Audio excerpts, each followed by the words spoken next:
Thank you so much, guys, for joining us on. I think you can see, I think it's day 2. As usual, we're going to have to take the national anthem of the Yoruba Republic.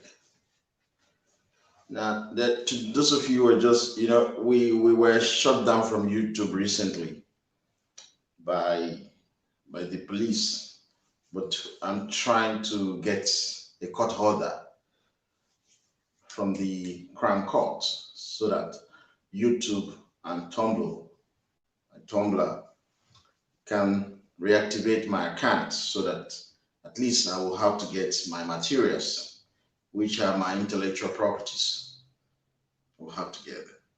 So that's why you see us coming live from the Young Yoruba for Freedom Facebook page and then YouTube channel, which we want you guys to subscribe to, and you turn up your notification button so that you can join us.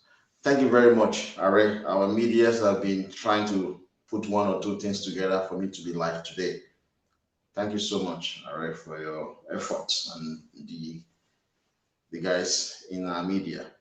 So we will do as normal. We will take the national anthem of the Yoruba Republic, and then we'll talk about day 2 of our topic. Now, so don't forget to subscribe to our YouTube channel. And then let me just say this quickly to the Igbo. Young Yoruba for Freedom is for the Yoruba people. Although we founded it to shape the consciousness of the young Yoruba, but a lot of other Yoruba have embraced it. So it is our own way of life to make Yorubaland great. We do not entertain your involvement. Igbo, we don't like you. We consider you to be criminally minded people. We consider you to be the major problem of Nigeria, the #1 enemy of the Yoruba nation. We don't like you. We do not pretend. We're very honest. We don't like you. We don't even want to share the same geographical space called Nigeria with you. You lack human capital. That is why you do everything humanly possible to queue behind Fulani to rule Nigeria, because you don't want a return to regional government, because you lack the brain power to grow the economy of your space. We don't want you in our platform. You are reporting our platform all across social media, yet the message is still going out there.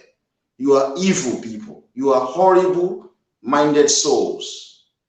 There is no country on earth that you have been to that you are not either being killed or being chased out of that country. You are being killed in Ghana, being chased out in Ghana. In South Africa, you shout xenophobic attack. They are killing you there because of your criminalities. In Singapore, in Malaysia, in India, and even in China, you are, dear Igbo people, you are being chased away or being killed. You are all over the prison across the world. Even here in England, you are in their prison. You are the majority prisoners in Yorubaland. So I'm warning you, we don't want you on our platform. You should be ashamed of yourself. We don't go onto your useless terrorist organization called IPOB.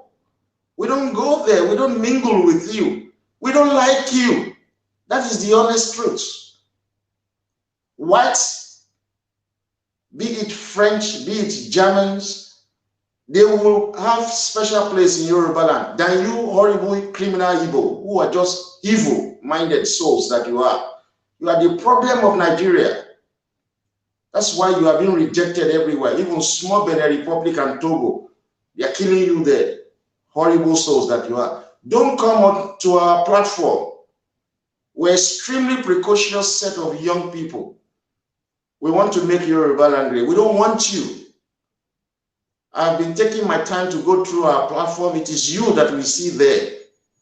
Animals, illiterate set of people that you are. Go and follow your useless Nnamdi Kanu. Horrible people. We don't want you on our platform. You say, shame on you. We don't come onto your own platform. So you leave now. So guys, while we start the national anthem, I will hope that the admins will help us to remove all these horrible criminally minded Igbos who are clogging on our platform every time. They are not intelligent. They've never been to any good school anyway. They don't even go to school. They sell pop-off and gala. Horrible people who cannot grow the economic of their space. So let us take the national anthem. Thank you.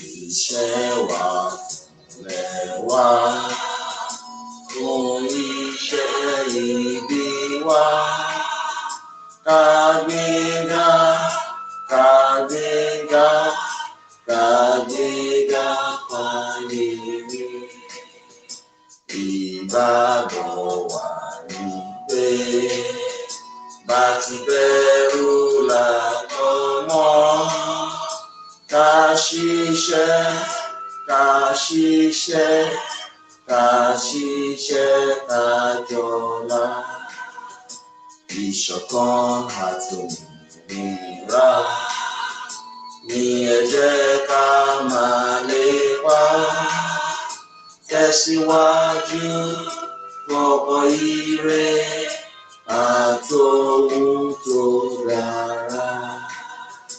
Ọmọ Oòduà dìde, bọ́ sípò ẹ̀tọ́ rẹ, ìwọ ni ìmọ́lẹ̀ ògo adúláwọ̀. Thank you, guys. Let me just send this message quickly to our media. All right, I have sent a link to a YouTube videos that I will be sharing and I will be using in this campaign for today. It is Osun School Crisis. Tinubu appeals for religious tolerance. This was a video that was made by China's television 6 years ago. It is very relevant for this. So I have shared this on my Facebook. So please kindly copy it. Kindly copy it, and then those others who can copy, kindly copy it and share it on our YouTube channel. Thank you very much, guys. So it's very important. The video is very important. The last time I was live was about a week ago. Yeah, exactly a week ago, I was live. We were supposed to do a 5-day campaign, but unfortunately, I was held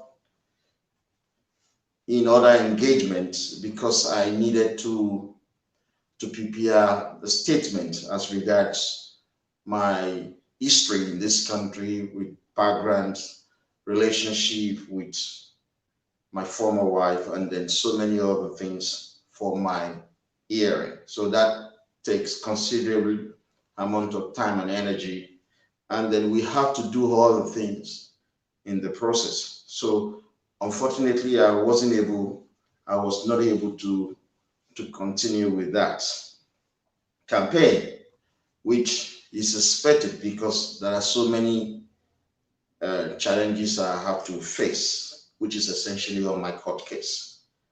But never mind, we are on top of this, and then we will get something wonderful out of it. So I apologize for coming behind schedule, but we will be able to finish it this week. And perhaps we can even go further than that, so that we can keep track of the development as it concerns our nation, the Yoruba nation. But I haven't spoken about a week ago when I first started this campaign, which we titled Aregbesola, the anointed candidate of the Fulani. That is the man that the Fulani nation would like to be the president of Nigeria from 2023. But they are going to fail. They are going to fail. Now we raise this issue in our first day and we mention names like Mr. Kayode Fayemi, who is the current governor of Ekiti State, and Fashola as well. Now, Aregbesola is the main topic, and we said to you that forget about the propaganda around Kayode Fayemi trying to be president in 2023. No, Kayode Fayemi is actually working in tandem with the Fulani to install Aregbesola as the president of Nigeria. But Kayode Fayemi has really compromised very, very bigly, because he debriefed the English establishment about the prospect of Tinubu able to use machineries in case the gentleman agreement that he entered into with the Fulani led by Buhari, in case they plan to renege on that agreement. So Fayemi has unfortunately disclosed a lot of inner workings of Tinubu to the English establishment, because English would never desire for a full-blooded Yoruba to be president of Nigeria. You know this as much as I do, that it is the government in England that is responsible for the suppression and subjugation of the Yoruba nation. Nigeria is a shithole, according to President Trump, which we all agree. It is the English government that has made Nigeria to be a shithole. They are still enslaving us using minority Fulani in what is called neo-colonialism, which simply means new form of colonialism. Nigeria is the only country on planet Earth where foreigners are the president of that country, immigrants, the president of that country, minority ruling in Nigeria. It is the English that made this so. Fayemi, in his attempt to please the Fulani, has debriefed the English establishment about the prospect of Tinubu using machinery. It is an unfortunate thing to have come from Fayemi. It is very, very unfortunate. But because of what we said last 1 week ago to expose these peoples and their intention, it's been very quiet now.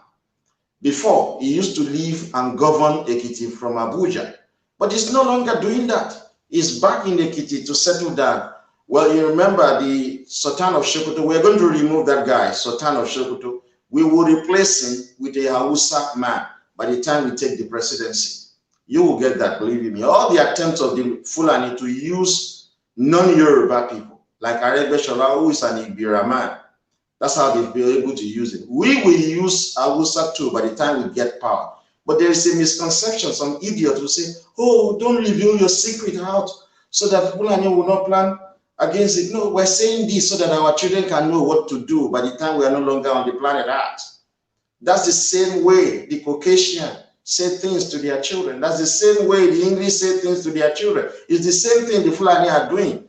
They even gave themselves a name, Born to Rule, to impress it on their children that they should continue to rule over the Yoruba. That is what Ahmadu Bello said, that they will use the willing tools in the north to govern and suppress the people from the south. He said that, and from generation after generation, they are still planning to do that. They are still working towards that statement. So we should expose this to our own children. When we get power, we are going to remove the Sultan of Sokoto. It's a Fulani man. It's a minority. There is nowhere and no way minority have to rule over majority. Hausa people are the majority in northwest of Nigeria, so they will produce the Sultan of Sokoto. We're going to remove you. Sadiq Abubakar, we will remove you. So what Fayemi has done is very unfortunate. Yet he has a PhD in war strategy. He has revealed a lot of secret to the English establishment to try to stop Tinubu. Now, because of our revelation, it's a little bit quiet now. Perhaps they are re-strategizing. But it is gratifying to note that the man they want and wish to destroy Tinubu has not spoken out. But somebody have spoken out for Tinubu that all of you missed, and I'm going to reveal that person to you. Now, you know, we said to you that Fashola also had a negative role in all of these things. He was also part of the game. He has been lured into the game by the Fulani simply because he wanted to install his own successor. And Tinubu said no. He has been fighting against Tinubu since then. Now, he was the one who started this slogan, no more Baba Sokwe, like I said to you the last time. He was also lured into the game. But I think he might have been so scared as a result of the assassination of Senator Pepe. I told you, Senator Pepe never died of coronavirus. That was a cover-up. He was assassinated. Like I told you, Senator Pepe was in Tinubu's camp. Aregbesola camp were trying to lure him into their home camp so that they can use him against Tinubu. In the process, life has to be lost, and that was what happened. Forget about anybody trying to tell you bullshit. Our children need to know the truth so that they know how to guard against the suppression and subjugation of the Yoruba nation. That may have scared Fashola. Perhaps what we said about him, what we exposed about him. So immediately I made that video and exposed all of the atrocity against Tinubu. Fashola has been speaking like a parrot. He's been the one telling the Fulani and said that the agreement they had with Tinubu must be honored. Before, he was working with Fulani to undermine Tinubu. So we're not impressed with Fashola because of his attitude. We're not impressed. So he will be under observation. He will be closely under observation. But let me say something to conservatives that are looking at us, that are watching us from home. You know, Fayemi came from London. If you have read his book, Out of the Shadow, I've read it. He gave me a free copy. He really respects me. But I don't like people who want to undermine Yoruba. I'm a pure Yoruba blood. I think like Caucasian. I think like English. That's who I am. I think about my descendant. Many of our parents' generation, they don't think about their descendant. They just want to live and die. Whether their children enjoy life thereafter, they don't care. But that's not our generation. You see, Fayemi, when he came from England to contest for election, it was Tinubu who made it possible. Nobody knows the guy in Ekiti. As a matter of fact, without the involvement of Tinubu, perhaps Fayemi would have contested to be world chancellor and he would have lost that election. Nobody knows him. He leveraged on the name and the financial support of Tinubu. Fayemi is from the conservative APC, right? Look at Fayose.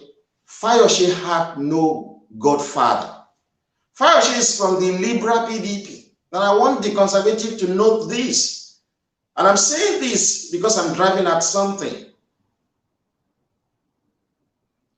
There is nobody on this planet that is not disposable. Great men have died. Life continues to evolve. So if you think that Tinubu is going to be there forever, we will be joking because our party will be destroyed.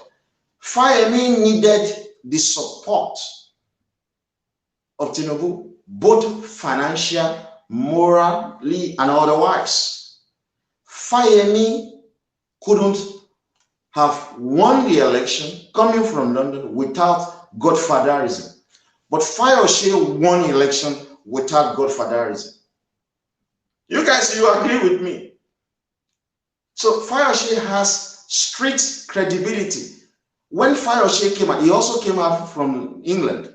When he came back to Europe, I know him very well because he has a friend who used to teach me computer when I was very young. That friend, they were running poultry together, poultry business. Fayose had no godfather, yet he became a governor. Fayemi became a governor through Tinubu godfatherism. Now, if you look at Ondo State, this half Yoruba that is there, I hate that guy because he talked down at me, idiot, Akeredolu. He was nobody, even though he was part of the lawyers who represented our party to get back some of our stolen mandates from the PDP. Nobody knows him.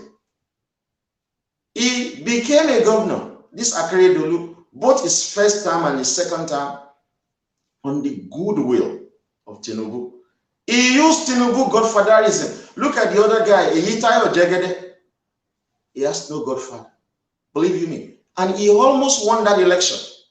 He almost won that election. While we were thinking about this, now I'll give you another example. Sorry, who is the godfather of Seyi Makinde?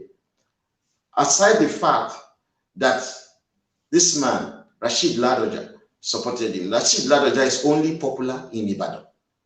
It's not popular in Ogbomoso. It's not popular in Ibarapa. It's not popular in Okeogun. It's not even popular in Oyo, except Ibadan. You know, Ibadan, Oyo State has 5 divisions. So let us be real. Who is the godfather of that Seyi Makinde? All of these PDP guys, they have no godfather. They have nobody to sponsor them financially. They always strive and work creditably well to try to win election or sometimes win election. But all of these guys in APC, Fashola, even Sanwo-Olu, all of them, Fayemi, Akeredolu, they have always leveraged on the godfatherism of Tinubu. Take Tinubu out of the equation, they can't win election. It's very dangerous for our party. That is the truth. What happens if Tinubu drops dead tomorrow? God forbid, but things happen. Our party will be overrun completely. These guys are not reliable. There are people that say that we don't need strong men, we need strong institutions. I think we need strong men and strong institutions because of the peculiarity of Nigeria. It's a shithole of a place. All of these guys are not strong men, people who are afraid to die. You don't put them in a position of authority that will have to deal with the life of people. Look at me. Is it the English police that have arrested me 10 times now, except on 2 occasions that they just came to speak to me? They didn't arrest me and take me to their station. Is it me that will be afraid of them to speak out my mind? You need strong character with strong institutions. But all of these people that I've mentioned from the PDP Liberal Party that have strived to always try to win election, yeah, they have all relied on immigrants to win election in Yorubaland. The PDP, they are always relying on the Igbo. Look at the way the Igbo manipulated the election in Edo. Over 500,000 Igbo came in from Imo, Anambra, and Rivers State to come and register in Edo in order to vote for PDP. Now, you can look at that as a factor that has encouraged these guys with no godfather to try to win election. Our party must take strong decisions that will pay the APC and the Yoruba in general. These people that we have raised are not strong men. They are very weak. Perhaps Fayose might have been threatened by the English establishment or by the Fulani because he has been governor twice, he's made so much money, he's unwilling to die. So perhaps they threaten him and he's treated that we're going to kill you if you don't do this, and is willing to undermine the Yoruba nation by working against Tinubu, by debriefing the English establishment and say to them the kind of prospect that Tinubu can bring about in case things does not go his way. These are very bad character. So that was why Ajimobi and Tinubu, they were very close. Ajimobi used to be my boss when I worked with Conwell. They were very close. Ajimobi won the election of 2007. All of us, we used to be in AD. My mother was the women leader then. We used to be in AD. Ajimobi was supposed to get the ticket of the AD in 2007. But the AD, Afenifere, stupid wing, gave that ticket to an unpopular candidate. Ajimobi went to the ANPP. He contested that election. He won in 2007. But Obasanjo rigged that election for Alao Akala. Ajimobi came here to London. He was always in my house. I always go to his house. Then we talk about all of these things. He went to court, spent his own money. He was second. He defeated the AD candidate. But he was the one who actually won that election in 2007. He did not relent. He recontested again in 2011 and won.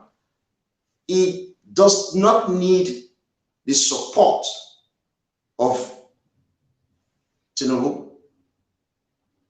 He has that street credibility, Ajimobi. May God continue to bless his soul. He will have been a fantastic premier of Yorubaland if we have gone back to regional government. Very brilliant mind. But all of these people that are now planning, working to undermine Tinubu, they don't have street credibility. Close your mind now and your eyes. Just imagine, take Tinubu out of the equation. Can Fashola ever be governor of Lagos State? Please take Tinubu out of that equation. Tinubu even said that to him, that if he had contested the Lagos ANC primary, AC rather, primary, Femi Pedro and Afikuyomi would have defeated him.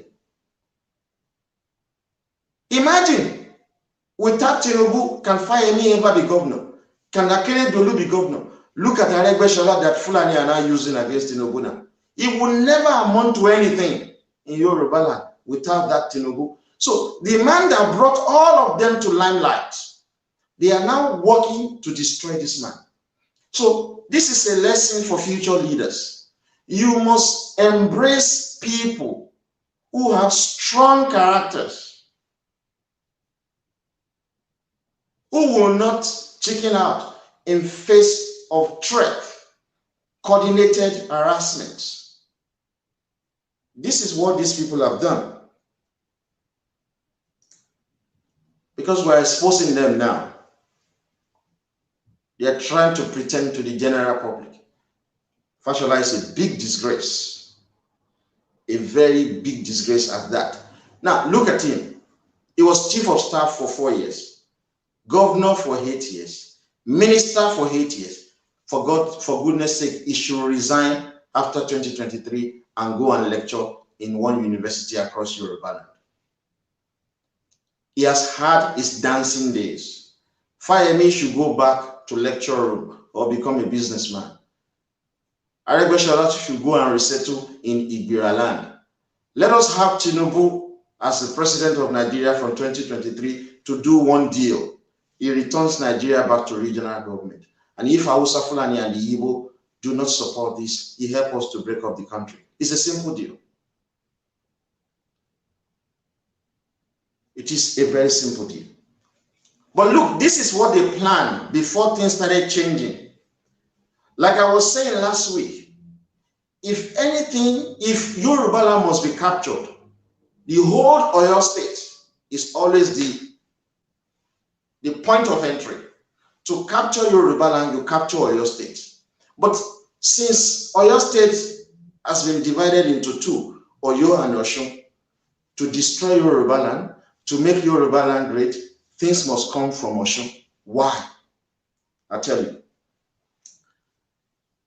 Ife is in Osun State. Ife is the cradle of Yorubaland. It is the soul of Yorubaland. And everybody colloquially, they call Ife the source of Yorubaland. Every single Yoruba, they traced their heritage to Ile-Ife. I'm from Akoko Yoruba and Remo Yoruba. In Ile-Ife, you can trace Akoko there. They call them Okarufe. Okarufe. That is Oka people from Ile-Ife. I have Remo blood. Remo, they have Iremo quarters in Ile-Ife. So virtually everyone can trace their heritage, their source to Ile-Ife, every Yoruba. So anything that happens from Osun State, whether for good or for bad, it will capture the entire Yoruba land. Now, this is something people do not notice. So the position occupied by the current governor of Osun State is the most important position in Yorubaland. But everybody focus their attention on Lagos. No, anything that happens in Osun State because of the presence of Ile-Ife, anything that happens for good or bad is going to have an impact across Yorubaland. So that is why we must always ensure that whoever is the governor of Osun State is pure Yoruba blood. It is very important. When Ile-Ife was under Oyo State, anything that happened in Oyo State affected the entire Yorubaland and Nigeria. Aguiyi-Ironsi was assassinated in Ibadan. Under Oyo State then, it affected the entire Nigeria. The premier of Yorubaland, Samuel Adegoke,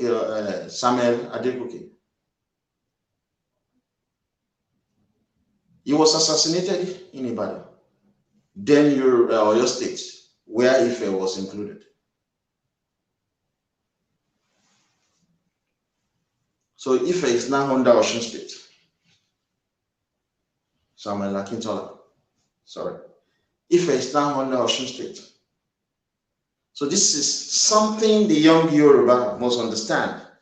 But they don't know the significance of Ile-Ife. They don't know it. You don't know the significance of Ile-Ife being under Osun State. That is why Fulani and Igbo, working with Aregbesola group, tried to assassinate Gboyega Oyetola, the current governor of Osun State. If that had been successful, the entire Yoruba nation will have been captured. Look, Oyetola, the governor of Osun State, is a very brilliant man, but I don't like him for one thing. He's too forgiving. When you are too forgiving, the world will overrun you. They'll destroy you. You are not God. We must act as human beings. Why should I forgive somebody who wants to destroy me? No, you tell me.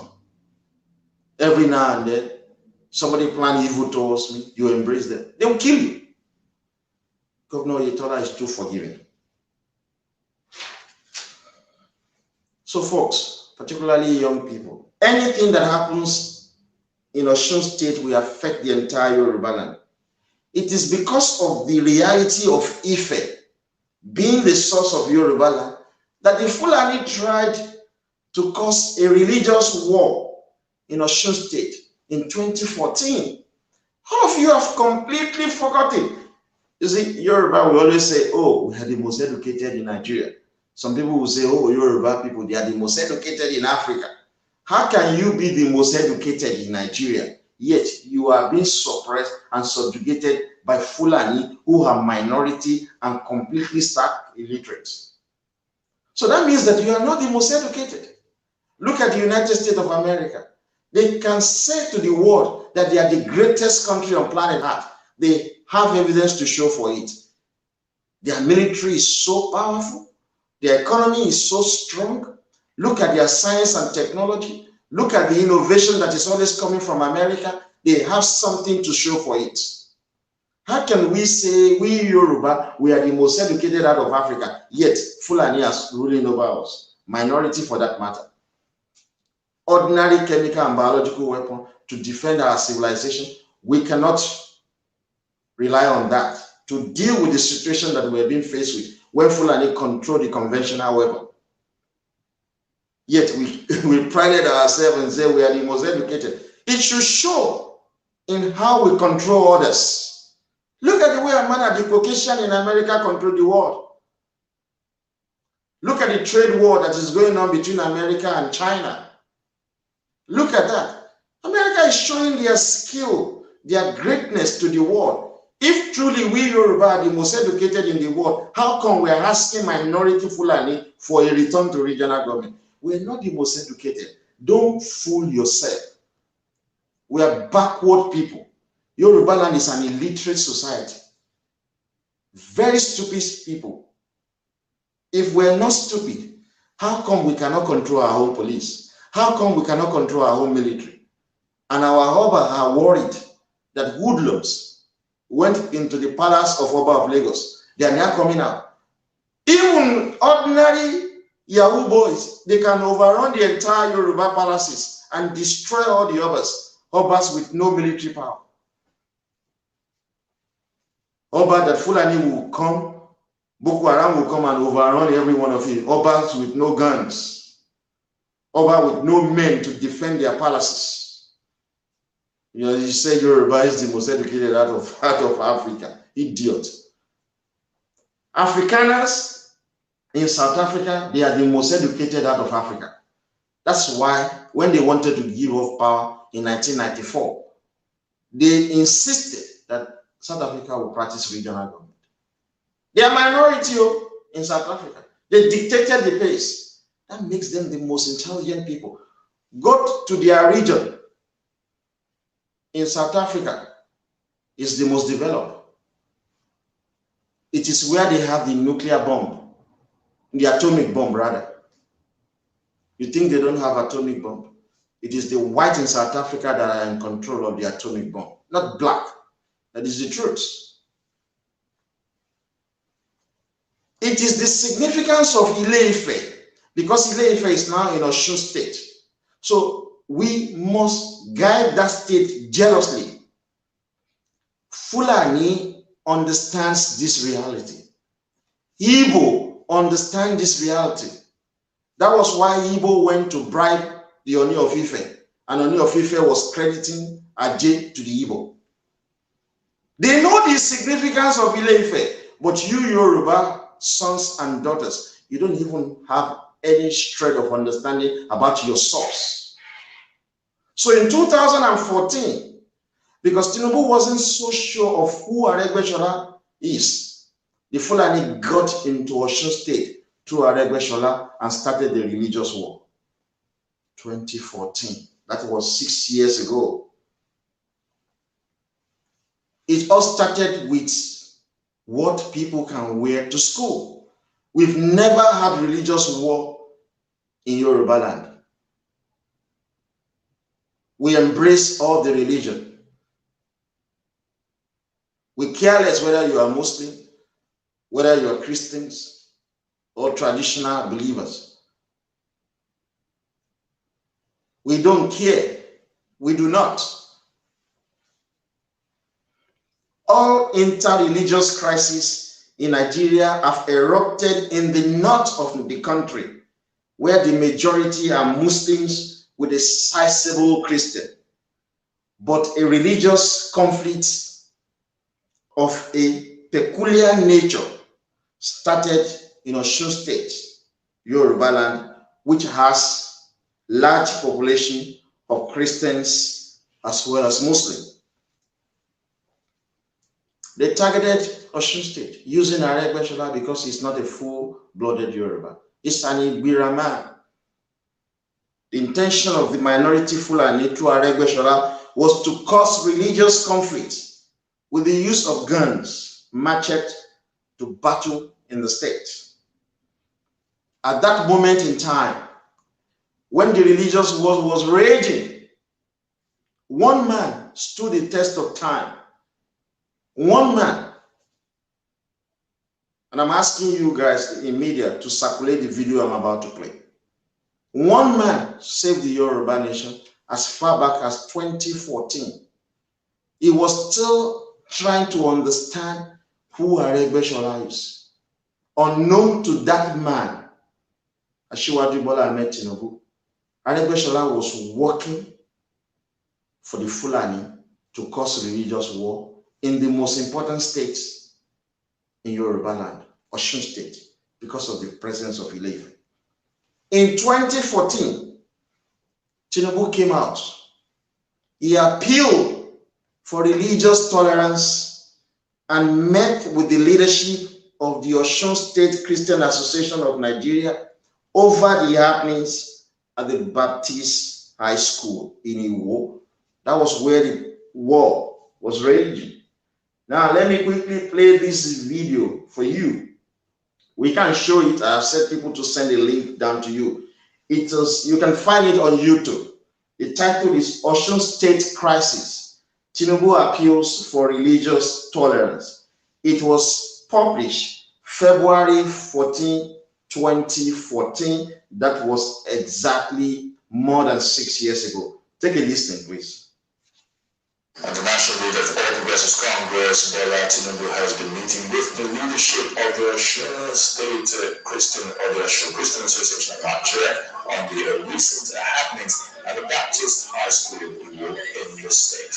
After several hours of a closed-door meeting held at Government House in Osogbo, the state capital, Chief Tinubu told journalists that it is imperative to warn parents as well as other religious and political leaders to desist from diverting the children's minds in the interest of peace. The ABC leader says there should be no misunderstanding with any religion. Every parent should be concerned about their children's future. There shouldn't be any misunderstanding of religion. We have to have our concerns for our children. Education is the greatest weapon against poverty. We cannot allow the process of educating and developing our children to be contradicted. We cannot pervert their mind. We cannot separate them in a manner that will bring, a misunderstanding. Leadership, we must provide that. We must provide that as parents and good guidance. So we don't show distinctions and don't be father to all. The faith is in your heart, it's in your mind, it's what you should be personal. Don't bring it to divide us. After 30 days, I could not believe my before and after picture.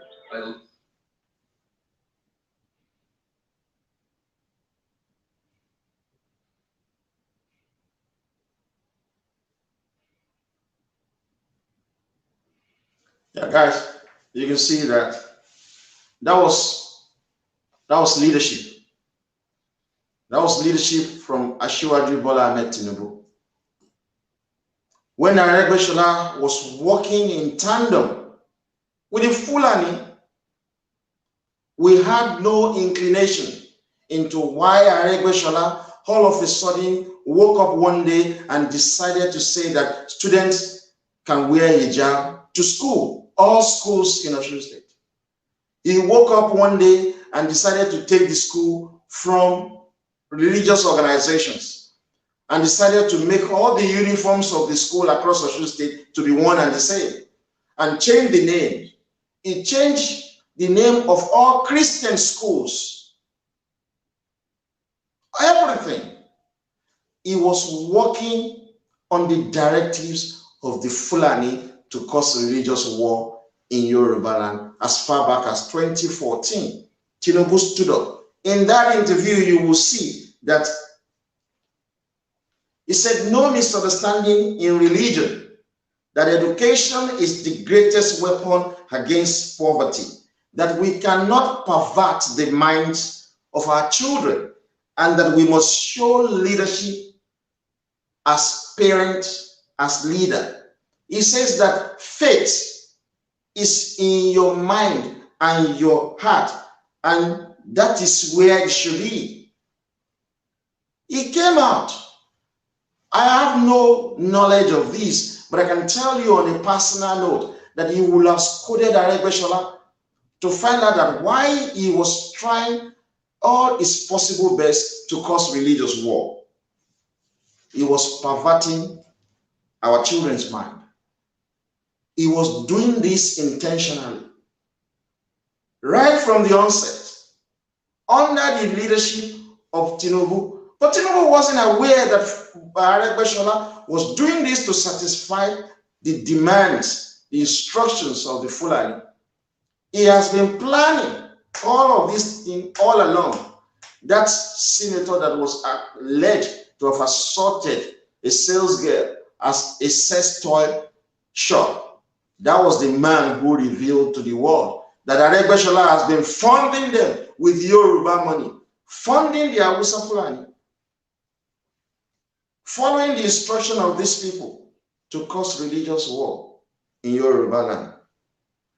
And I'm sure Tinubu did not send him.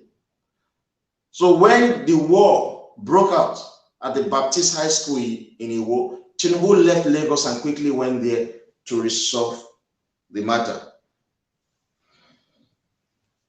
So after Tinubu's intervention helped to bring about peace in Osun State, Aregbesola did not stop there. He didn't. In 2016, June, he got a judge to rule that female students who attend public schools in Osun State could wear their hijab to classes. Aregbesola got it because he was working under the directive of the Fulani. Imagine a governor. We elected you as a governor. You got into the office and you started taking all the schools away from the religious organizations. My children are going to Christian schools here in England. You started taking the school away from them. Turn all this religious school into state school and ask people to wear any manners of uniform to school. That shows that this man, Aregbesola, had always been working on the ground for the minority Fulani to bring about war. So when he got a judgment from the court, the Christian Association of Nigeria branch of Osun State directed students across the state to wear different church garments to school to show their displeasure against the directive of the judge. And they made good their threats. That was how the crisis boomeranged. And everybody started ready to fight. There was skirmishes in all the secondary schools across Osun State. That was what the Fulani wanted. Religious war. Professor Muri is also working for them. Aregbesola led it. This is very important for the Yoruba nation. When you put half Yoruba in power, you are going to have people with divided loyalty. That was why in Ondo State today, 6 members of the State House of Assemblies are Igbo. 6 members of the State House of Assembly are Igbo, simply because Akeredolu is a half Yoruba citizen, half Yoruba, half Ijaw, who married an Igbo woman. He has divided loyalty. He cares less. That was why he was appointing Igbo in his government, saying that we are all one. How come we Yoruba are not in control of government in England if we are all one human being? How come we Yoruba are not in control of their government? How come Yoruba are not in control of the government in Hausa Fulani if we are all one human being? How come the Yoruba are not in control of government in Igbo land? There is no Igbo governor who is half Igbo. There is no Igbo governor who is married to a Yoruba woman. None of them. They are full-blooded Igbo in control of the governance in Igbo land. So when you put half Yoruba in position of authority, they will undermine our greatness.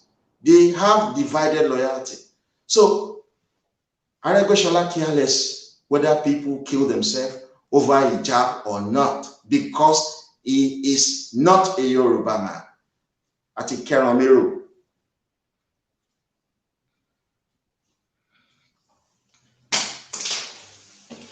So the attempt of Aregbesola to bring about religious war in Yorubaland did not start in 2016, as some of you thought.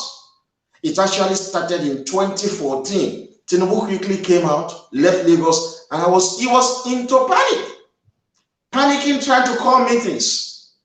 He must have been so shocked about the attitude of Aregbesola at that moment in time.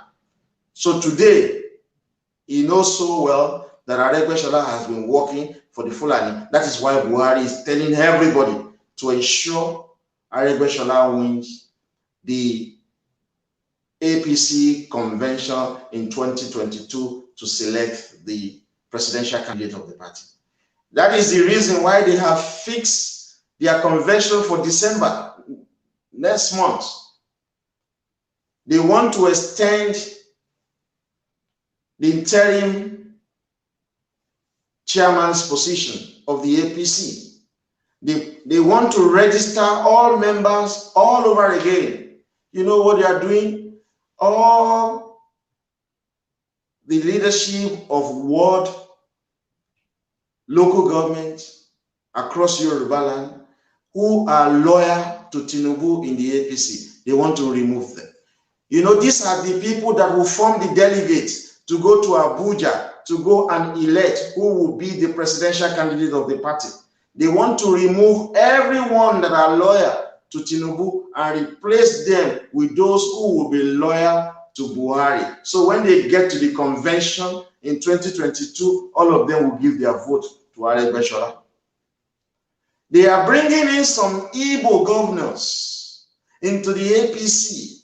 It is well calculated so that these Igbo governors will select the delegate from their state that will participate in the future convention to elect the APC presidential candidate, and all of them will vote for the candidate of the Fulani, Aregbesola. Fayemi is not their candidate. One thing, Aregbesola is their candidate. They don't want Tinubu because he's of a pure Yoruba blood. But they will fail, and they will fail woefully. So they've been using this guy. So he has been tested. Aregbesola has been tested to be a loyal slave to the minority Fulani. So because of what he did in Osun State, they have reposed confidence in him that if he is made president of Nigeria, he will act like Obasanjo. You know, Obasanjo is not a Yoruba man. He will forever be lying that he is, but he's an Igbo man. So the Fulani have tested him. But I say something to Aregbesola, you are going to go with the wind, believe you me. You will go. That's why they put him as Minister for Internal Affairs. He controls the police, the military, the paramilitary, and all the security agencies. So he can harm himself with the weapon to deal with Tinubu. But somebody has spoken, and I will get to that person. That person spoke at the 5th coronation anniversary of the Oni of Ife. You will hear that.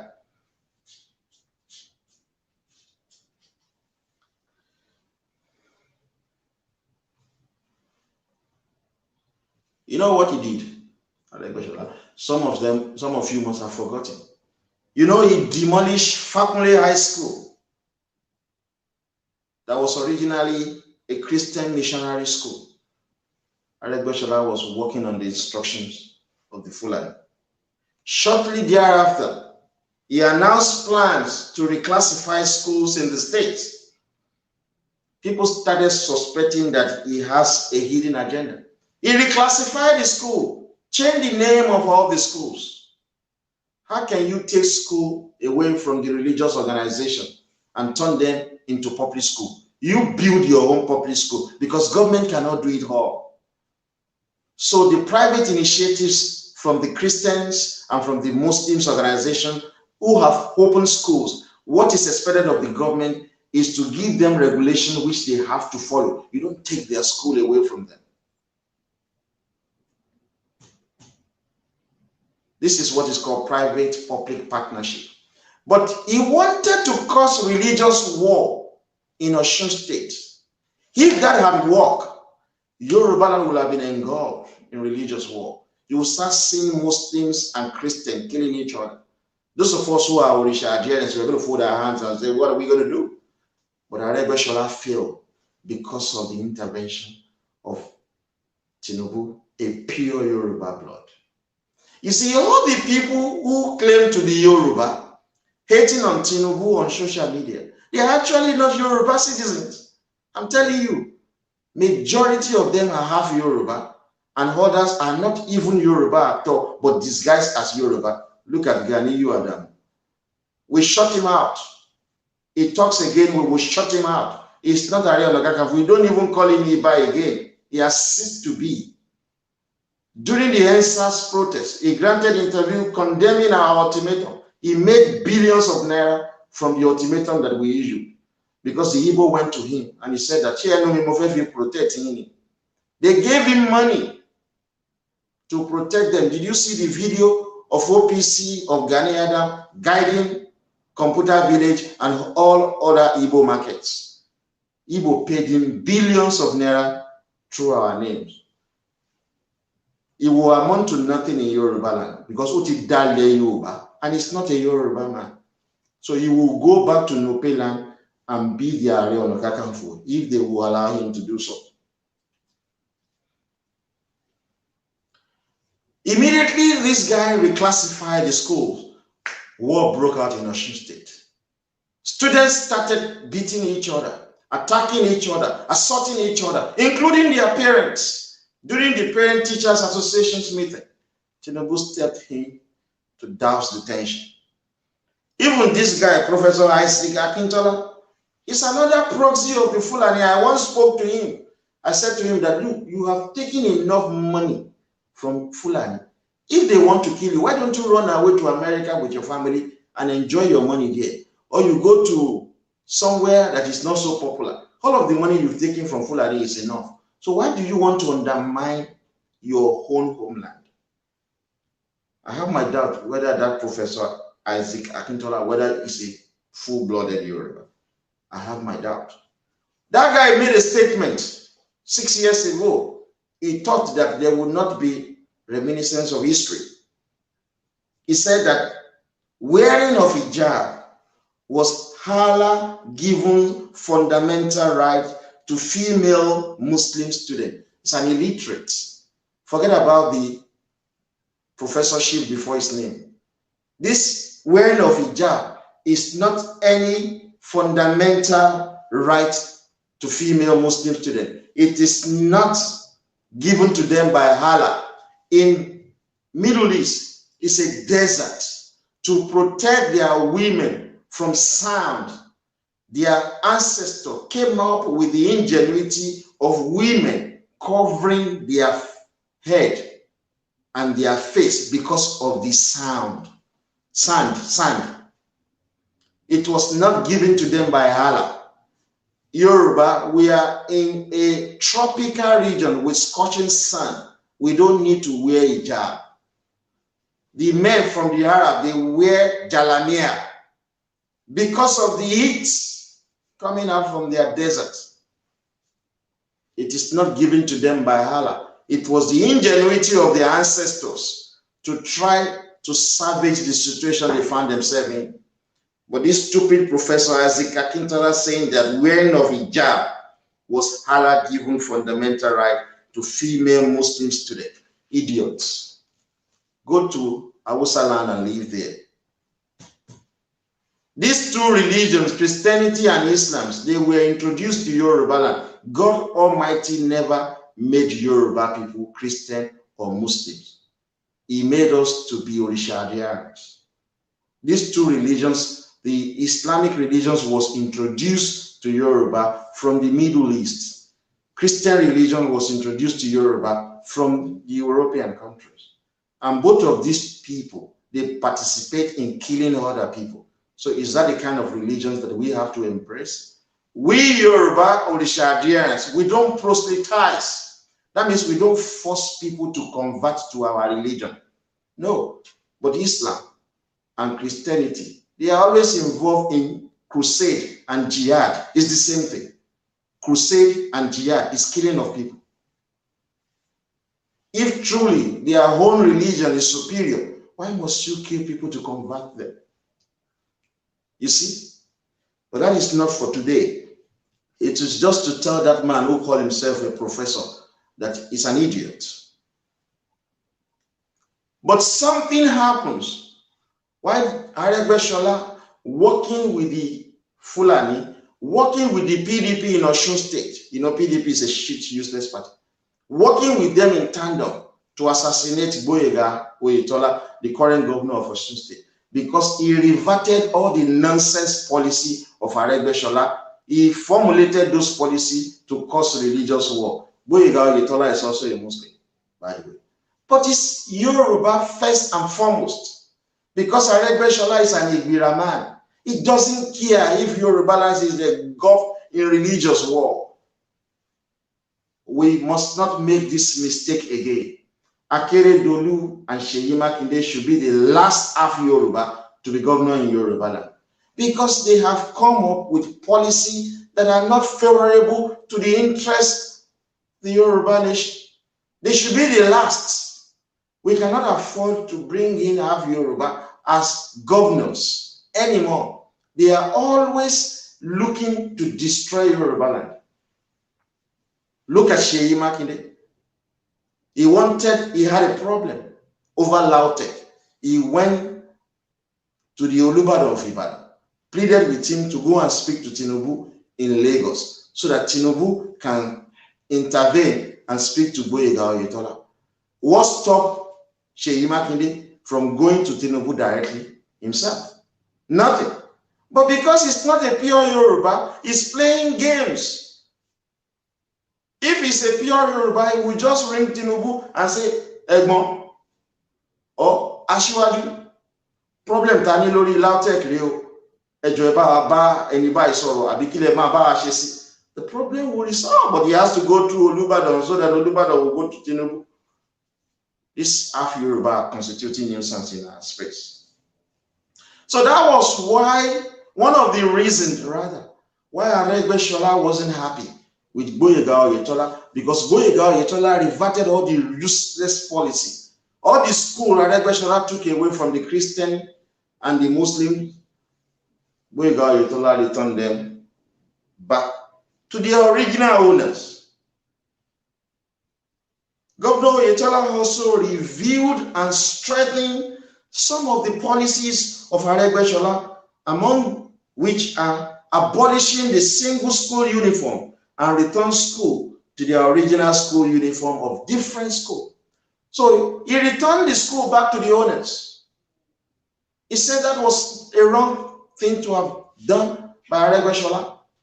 He gave them back their names. The school reverted back to their original name and they started wearing their old school uniform. He's a Muslim. Gboyega Oyetola understood one thing. Whatever happened in Osun State will engulf Yorubaland for good or for bad. And because it's a pure Yoruba blood, he's doing the right thing. He's doing the right thing. I watched one of his videos where he participated in a church during the second year Thanksgiving. Imagine Aregbesola left office 2 years ago. The idiot wanted to celebrate the 10 years anniversary of the Yoruba APC ruling in Osun State. What has that got to do with you? You are no longer the governor. The current governor is Gboyega Oyetola. He has been there for 2 years. He needs to celebrate his 2 years anniversary, celebrating 10 years anniversary.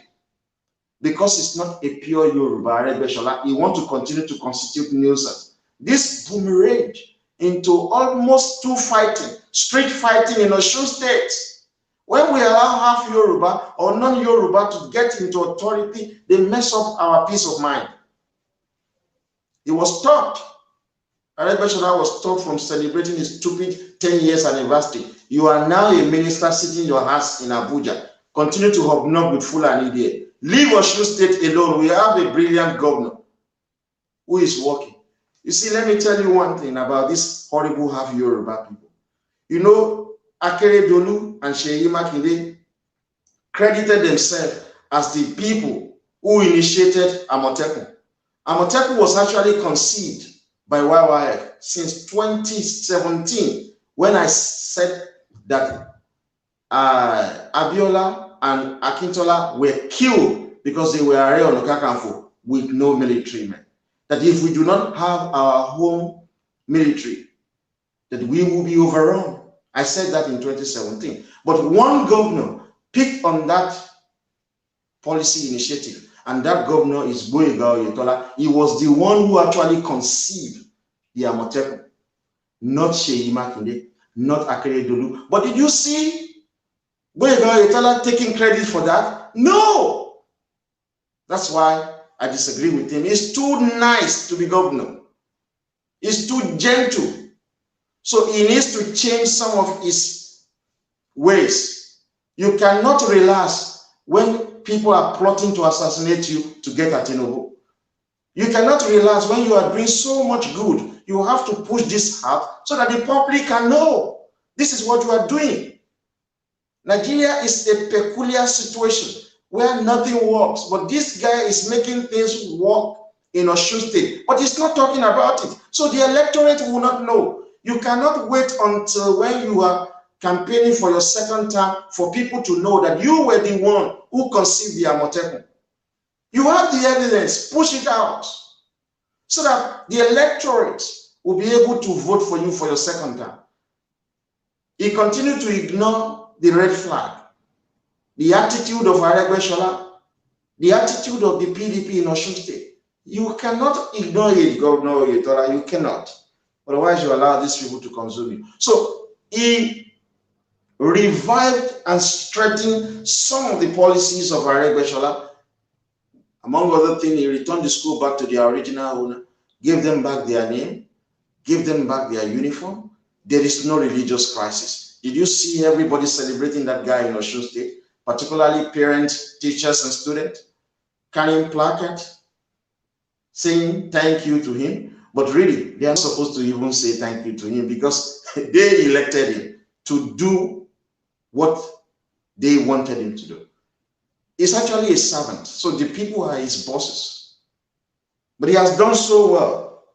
So now you have the single-sex schools are now back in Osun State. You know, Aregbesola stopped all of these things. Some of my siblings who are female, they went to girls' schools. Aregbesola stopped all of that in Osun State. He was working on the instructions of the Fulani. How can you say there must not be single-sex school again? That both male and female must go to the same school. What was he trying to achieve? He was being tested by the Fulani. They gave him an instructions and he did creditably well. He disorganized Osun State until Boyega Oyetola came in. You know, he has his own candidate that he wants to force on the people. He disorganized the state completely.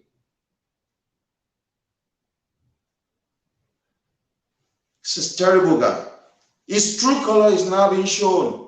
Fulani have tested him. He has worked and listened to their directive and taken it to heart. They now want to make him president in 2023. It's not a Yoruba. So we have the single-sex schools are now back thanks to Boyega Oyetola who brought them back. So the Baptist Girls School in Osogbo is now back. So our girls can now go to that school. The St. Charles Grammar School, also in Osogbo, is back. So our boys can now go to that school. Fatima College, Ikire, is now back. Babalola Memorial Grammar School, Ilesha, is now back. St. Margaret Grammar School, Ilesha, it is also now back. Our Lady Girls School, Mudakeke, is back. St. John's Grammar School, Ife, we have it on board again. Ife Girls High School is back. Oni Girls High School, they are all back to their original owner. So our girls and our boys can go to separate sex school, which Aregbesola destroyed because he was working on the instruction of the Fulani. Fulani now said, oh, we like you, what you did. Now you are going to be president of Nigeria from 2023 so that you can destroy the entire Yorubaland. That is the plan. I told you several years back that Fulani will not want Tinubu to be president.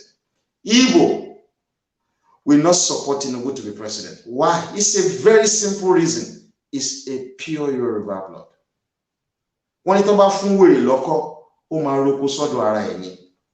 You think you will make Tinubu the president of Nigeria, a full-blooded Yoruba citizen, and he will allow Fulani to continue to control the policing in Yorubaland? He won't. He will stop Fulani from controlling our military. He will stop Fulani from controlling our waterways. He will stop Fulani from controlling our port. He will stop Fulani from controlling our prison. He will stop Fulani from controlling our EFCC. He will stop Fulani from controlling our taxes. He will stop Fulani from controlling our airport. He will stop Fulani from controlling our political economy.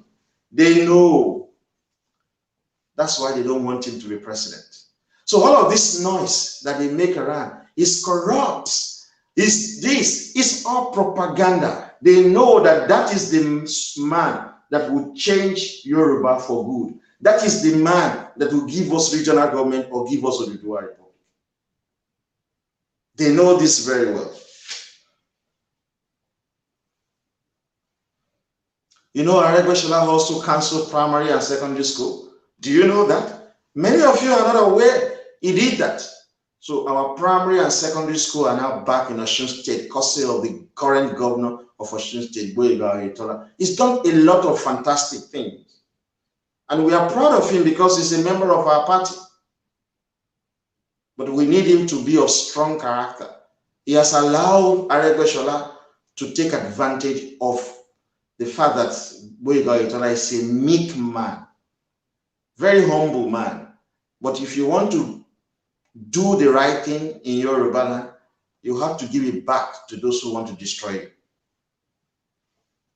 So in Osun State now, you know, when Aregbesola was there, a lot of parents and schools, they were going to court. Litigation was flying all over the place. There is no single litigation against the current governor of Osun State, or let me say, against the current government of Osun State. No single litigation from any school, from anybody against the government of Osun State. Because there's a new sheriff in town who is not only of pure Yoruba blood, but he thinks Yoruba first.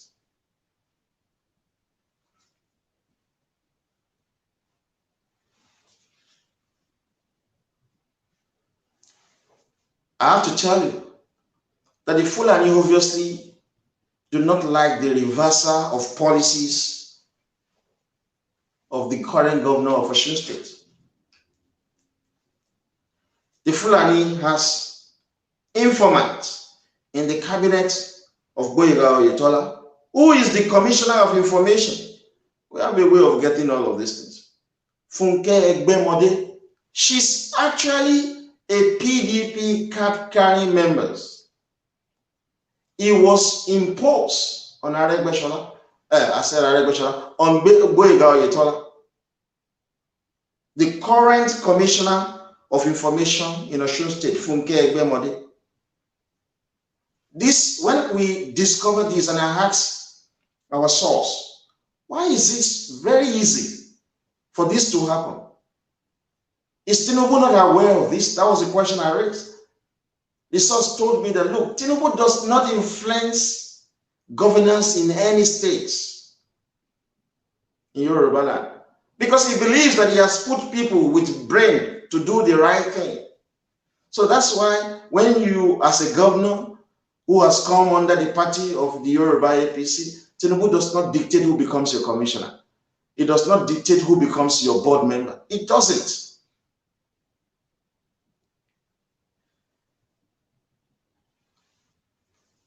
It is very unfortunate that Gboyega Oyetola government has been infiltrated with informants who are giving information to Fulani, obviously to the Igbo, about the workings of his government.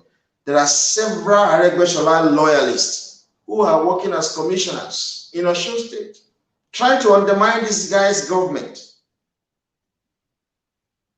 Because Aregbesola has been anointed by the Fulani as their candidate, they are using him to try to destroy Tinubu. So to get Tinubu to get him, they've done all manners of things. Forget about, remember when Buhari first came in 2015, all the people are selected by Tinubu to go into his government. Buhari rejected them. Buhari did something.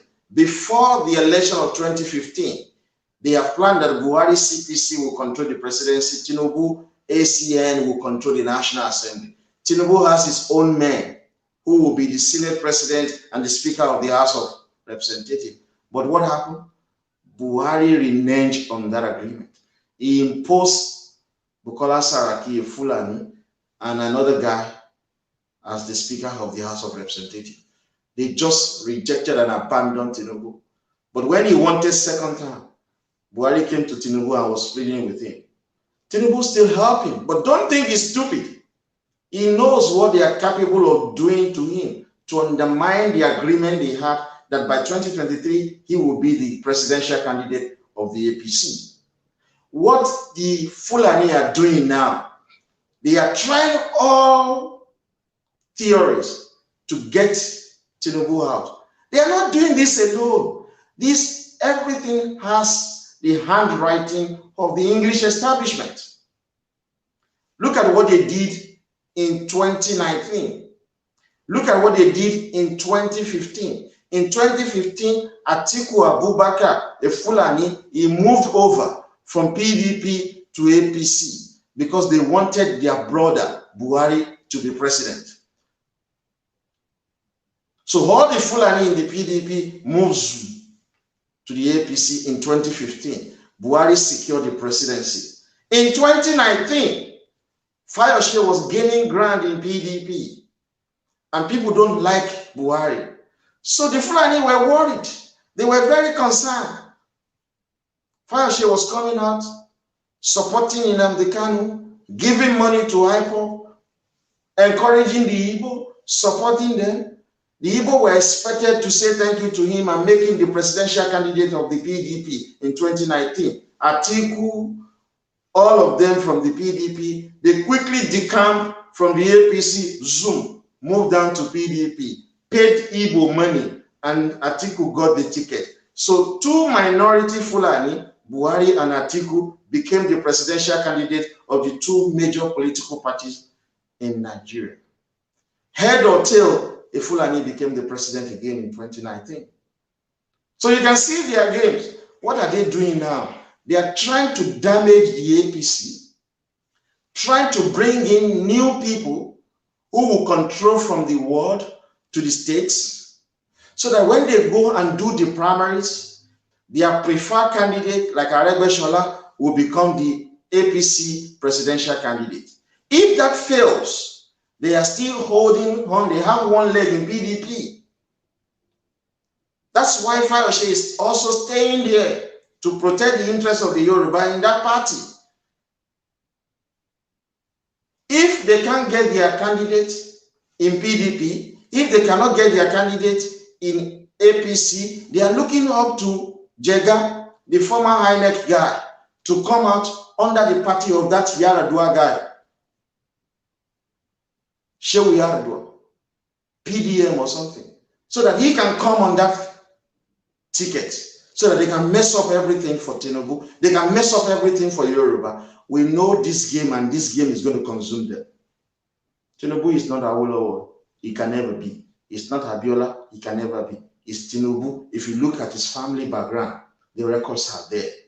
Tinubu family have always been fighting for the interests of the Yoruba nation. We know the games of the Fulani. They have the backing of the English. We as a movement, we're looking at the election that is going on in America. We're still supporting President Trump. We're still hoping he's going to change the tide and remains as president. But if that fails, we're already working in-house to activate the Tinubu's connection to lobby the Democratic Party. And at the same time, we will expose them as to how they have always been undermining the cause of the Yoruba nation. We need America on our side. Otherwise, we will be suppressed again in 2023. We need the United States. Tomorrow when I'm going to speak again. I've done this before. Why war is very good. The economic benefit of war. You'll see that tomorrow. We need the United States of America. We need the Caucasian. We need them. These Fulani are planning with Igbo. They don't want a pure Yoruba blood as president of Nigeria. They know that a pure Yoruba blood as president of Nigeria will never accept this unity system. A pure Yoruba blood as president of Nigeria will end the unity system. He will end it. So to get Tinubu, they use the answers. You know, first they plan the answers. Aregbesola and co planned the answers in conjunction with the Igbo. Igbo actually were involved in the thick of this. They then lied to Buhari that it was Tinubu who planned the answers. The answers was to be a cover-up to assassinate Boyega Oyetola. Boyega Oyetola is the first cousin of Tinubu. Boyega Oyetola is actually richer than Tinubu. I don't think he might like that statement.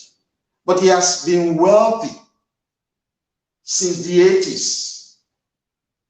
He's a very brilliant mind.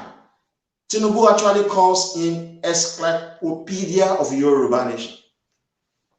A brilliant mind. Tinubu is actually thinking like Caucasians and the English. Look, the Caucasian in America and the English, anybody they put forward to lead them politically, they are always the best of their brains, the best mind, with strong characters. Unfortunately, some of these APC guys don't have the strong character that we desire. They might have the brain, but they don't have the strong character. That's why they are being easily deceived, threatened, harassed by Fulani. So they are now working against their home benefactor, Tinubu. So you can see that. So they use the answers as a cover-up to get Tinubu. They plan to assassinate Oyetola. That fails. When that fails, I told you last time, they killed 2 people, brought them to this Osun State government house, and lied that it was Oyetola security who shot at them. It was not. So they plan to use that to kill Boyega Oyetola. They know that Tinubu will be forced to back down from contesting that election. When that failed, they went to Lagos,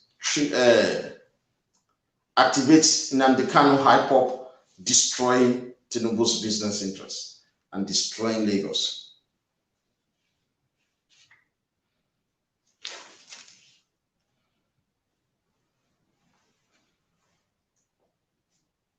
They know Boyega Oyetola is one of the major backbone of Tinubu.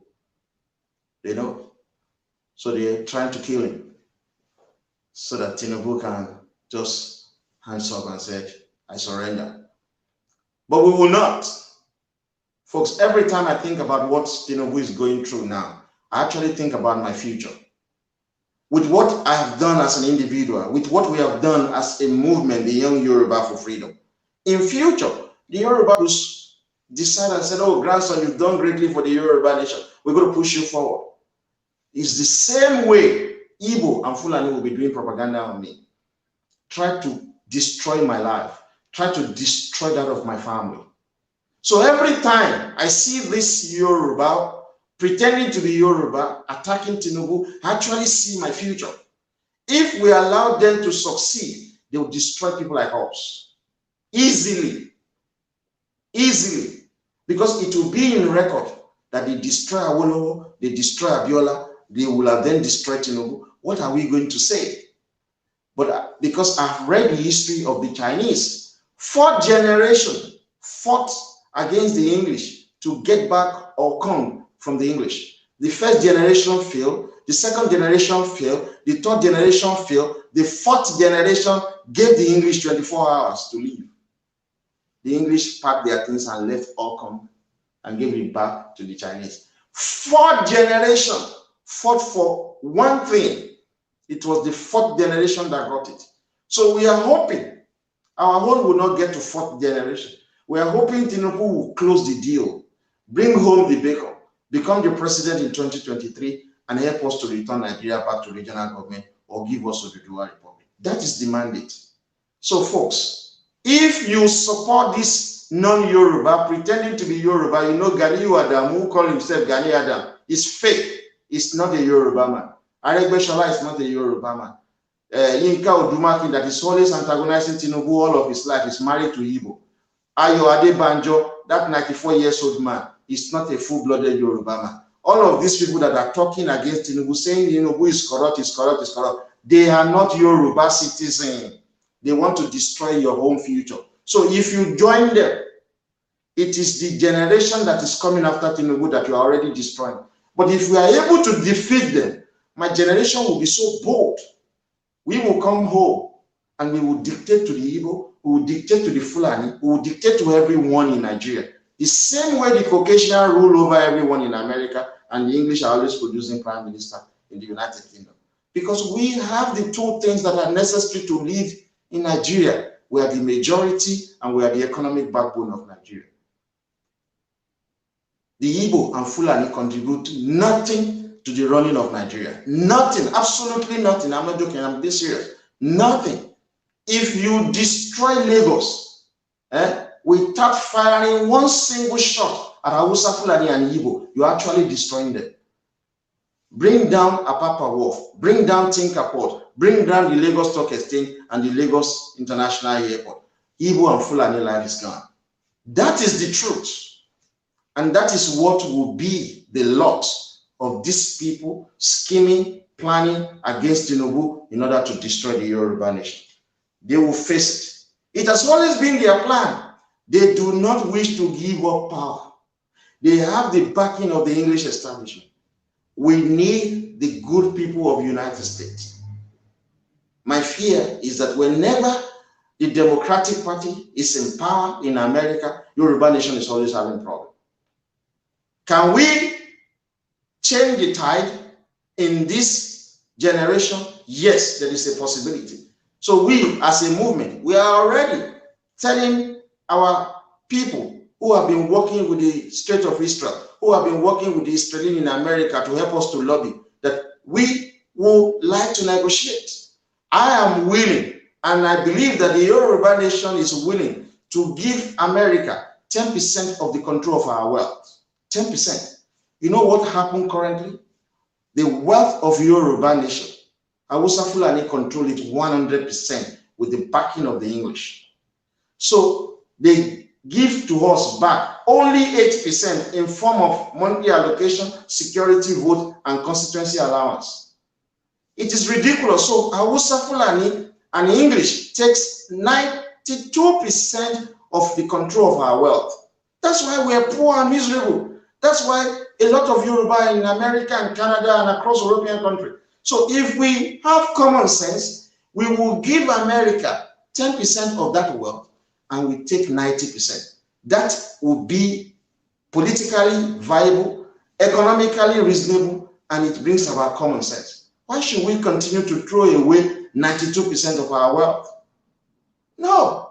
Give America 10% and we keep 90%. That's a good deal.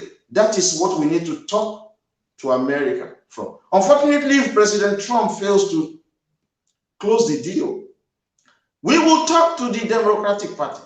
But we will always remind them at every given point in time that they have been evil towards the Yoruba nation. Yet, Fulani are not working in their hospitals. Fulani are not helping to save lives in America. It is Yoruba doctors they are relying on. It is Yoruba nurses they are relying on. It is the Yoruba people that are helping them to do cab businesses in America. It is Yoruba people that are helping them one way or the other. But Fulani are not helping them. So why should they continue to support minority Fulani? We are willing to give them 10% of our wealth. And already they are controlling more than 51% of our crude oil. We are ready to allow them to retain that in return for them to help us to provide electricity across our villages and towns and build roads there. They do the same thing to the Middle East oil producing countries. So folks, the plan is underway. We cannot be so foolish in this generation. So many Yoruba that are in America, it is high time. Many of you have been jubilating because Joe Biden won. Go and reach out to the guy. Go and start lobbying with him. Talk about your nation. Talk about the Yoruba nation to him. Go and do the lobby.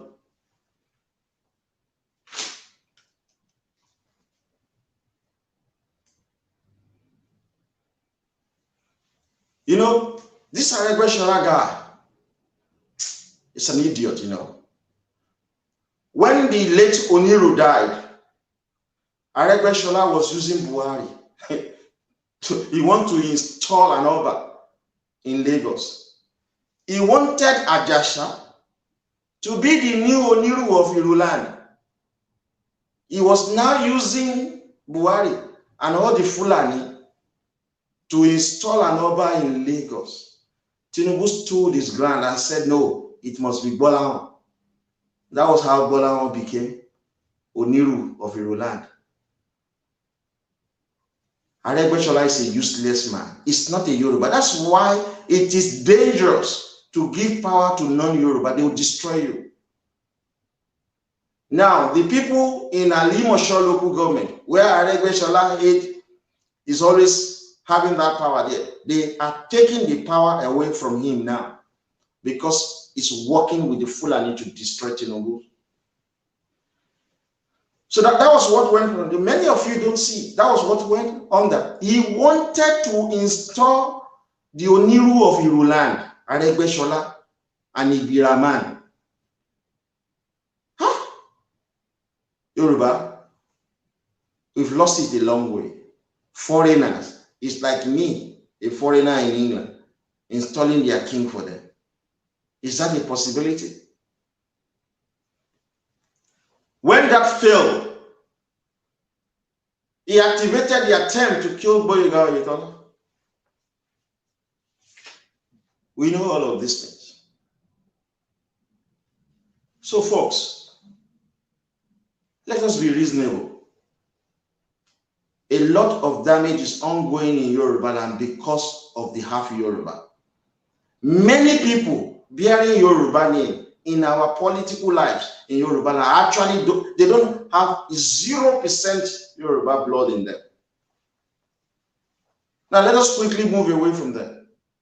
And I'll tell you one thing about our behavior.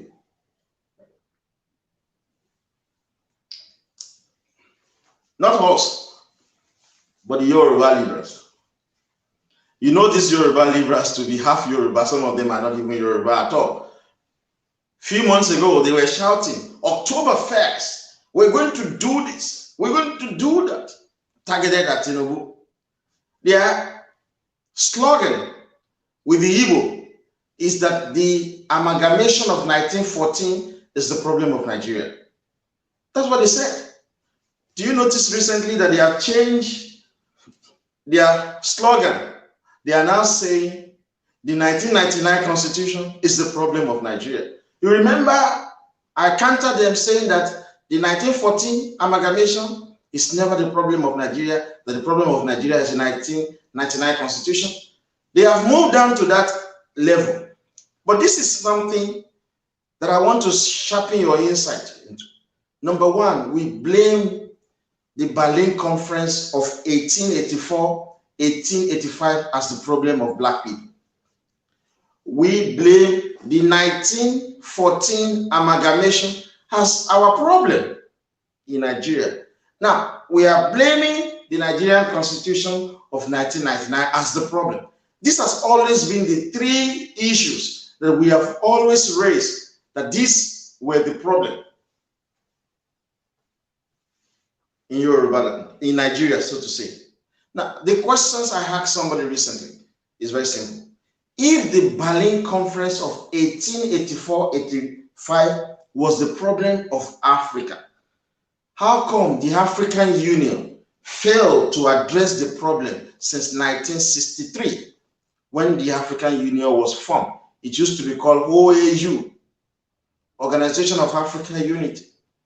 If the Berlin Conference, it was during the Berlin Conference in Germany that the European superpower shared Africa among themselves.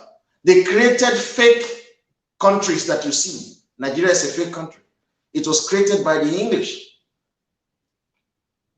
They created all of these countries you see in Africa in 1885 in Berlin, Germany. If that is the problem, how come the African Union has not addressed this problem since 1963?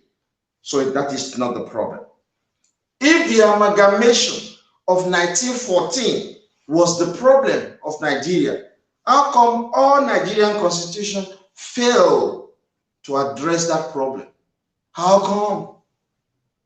If the 1999 Constitution is the problem of Nigeria, how come we have not done anything to address it? The simple answer is this. It is because no pure Yoruba blood has been president of Nigeria. That is why we have not addressed the issue of the Berlin Conference of 1884 and 1885. It is because no pure Yoruba blood has been president of Nigeria. That is why we have not addressed the problem of the 1914 amalgamation. It is because no pure Yoruba blood has been president of Nigeria. That is the reason why we have not addressed the issue of the 1999 Constitution. If we want Nigeria to grow, if we want Nigeria to break, we actually have two options. We break up the country into smaller nations, or we break up the country into smaller regions. That is the solution. You have to pick one. No Fulani wants Nigeria to break because they lack human capital. They feed and eat on the wealth and resources of the Yoruba nation. No Igbo wants Nigeria to break because they live and want to die on the sweat, the wealth and resources of the Yoruba nation. Only the Yoruba people can break Nigeria. Only the Yoruba people can bring about a return to regional government. Only the Yoruba, as the president of Nigeria, will go to the African Union and opt out of that organization if that organization will not address the Berlin Conference. Only the Yoruba president of Nigeria will opt out of ECOWAS if ECOWAS will not address the lingering political issues across West Africa. The only reason why we are having problem in Africa is that we accepted the fake countries created all across Africa. We must go back to our natural boundaries. That is what they are practicing across European countries. Africa as a continent is 10 times bigger than the European country. 10 times bigger. Africa has 55 countries. European country has about 50 countries plus. Africa should have at least 100 to 150 countries. If you are more than 40 million, you'll be a nation of your own. One thing that the English establishment did honorably for Nigeria is the agreement of parliamentary system based on regional government. That is one thing they did. So that was why I disagreed with the English MP who was ranting nonsense, saying that Gowon stole half of CBN and brought the money to England. He was lying. It is actually the English that are stealing the wealth that belongs to Yoruba people using minority Fulani. That MP who allegedly said that Gowon stole half of CBN, asked him to support the Nigeria practicing the regional government they are practicing in United Kingdom. He will not. Ask him to support the dissolution of Nigeria. He will not. After this English MP debated the petitions against the Nigerian politicians, what did they say eventually? They said that Nigeria is their trading partner.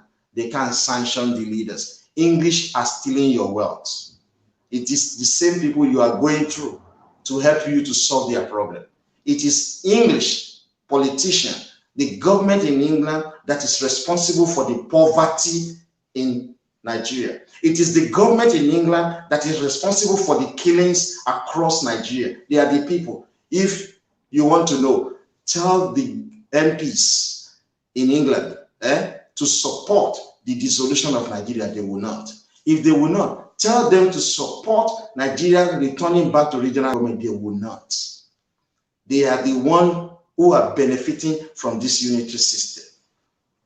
So when one of them says Gowon stole half of CBN and brought the money to England, he was just ranting shit to deceive you as usual, so that you don't look at them as the problem. That is why their police and the Crown prosecution, they are trying to defray the fact that I am attacking the English establishment for being very corrupt. They are the people, they are more corrupt than Nigeria. The government in England is more corrupt than Nigeria. That's why their police are trying to cover up and say, oh, it's attacking Igbo and Fulani. That's why they are taking me to court. It's a lie. It is because I'm exposing the criminality of the English establishment. They are corrupt. The government in England is a very, very corrupt government. Just ask for one thing, the dissolution of Nigeria. They will not support it because they are the one controlling the wealth in Yorubaland. Who are the people supplying the uniform for your military, for your police, the shoes they use? Where are they getting their trainings? Where are they getting their weapons? It is the English. Idiot. When you sell the crude oil that belong to the Yoruba people, the crude oil that belong to the people of the Niger Delta, you sell it and you keep the money away in fucking London. Sorry, what do you think the English are using your money to do? To finance economic growth and development in England while you are poor. How is it possible for them to do it? They support minority Fulani. You put Tinubu there. You think Tinubu will allow one thing called external reserve to be sitting down in English bank? No way. So we know this game. Understand? Don't let this English government fool you. No. The government in England is very, very corrupt. As a matter of fact, Yoruba nation is the only nation still being enslaved by the government in England. So if you fall for their gimmick, when they tell you go and store half of CBN and you are carrying the news, idiot, it is English that are stealing your wealth. That is the truth. If you want us to give further evidence, we will provide it. We've always done this creditably well. I live in London. Their Financial Times top 100 businesses. They don't have any Africans as their managing director, except one guy that was from Ivory Coast who was running an insurance company. And they make sure they chase him away out of that position.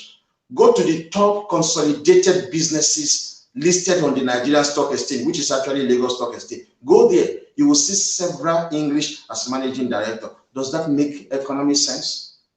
Why must you wash toilet in England for English to be managing director of businesses in Yorubaland? Are you managing director of their own top 100 businesses in their country? No. Why should they be in charge of our own businesses? Why should they be in charge of our crude oil? They have crude oil also in England. How come the Yoruba are not the people in charge of that crude oil? Why should they be in charge of our waterways? Why must they control our police and our military? Why? It is because you have minority Fulani in power. If you put minority Scottish in power to be the Prime Minister of Great Britain, they will suppress and subjugate the English majority. But the English MP, they are comfortable with minority Fulani being in charge of the governance of Nigeria. Don't let them fool you. One thing, if you want to bring about your freedom of Yoruba people, if you must hate people with white skin, it is the English that are responsible for the Yoruba problem. Why should we hate French? Why should we hate the Germans? Why should we hate the people from Russia? Why should we hate them? They are not your problem. It is England that is the problem of the Yoruba nation. Why should we hate white people from America? They are not your problem.